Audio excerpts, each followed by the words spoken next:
Here's one of the best lessons that I think I've created, one that I've gotten tremendous feedback from teachers and students both. It's called Criminal Trials and Convictions, Students as Lawyers. So it'll give students a chance to be a prosecuting attorney or a defending attorney, along with being the defendant accused of the crime. And it really turns the whole class period, whether it's 45 minutes or an hour and a half. Some of you might even have 2 hour class periods. It does an amazing job for engaging the students and getting them to think critically and logically as attorneys.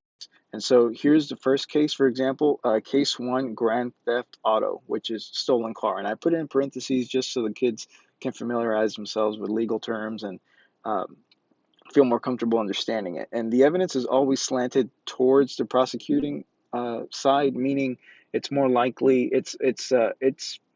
it's basically all the evidence is against the defendant. So the defending attorney will really have to think through and provide some great arguments to, prove his client innocent.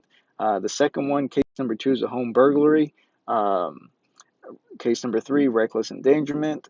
Uh, Case number four, theft. Uh, Case number five, aggravated assault slash fighting.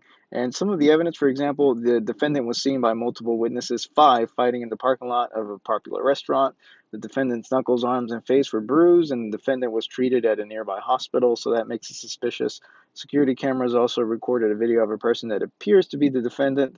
And then the defendant's credit card statement showed that there was a purchase at the time of the restaurant or at the restaurant on the same day around the same time that the fight occurred. So you can see that the evidence is really stacked against the defendant, but I've seen it argued both ways sometimes where the defendant gets to walk away free because the defending attorney provided such great evidence. So this is one of the greatest lessons that I've used in all sorts of classes, from social studies to English to even if you have an off day or you have some extra time before, summer starts or whatever it might be.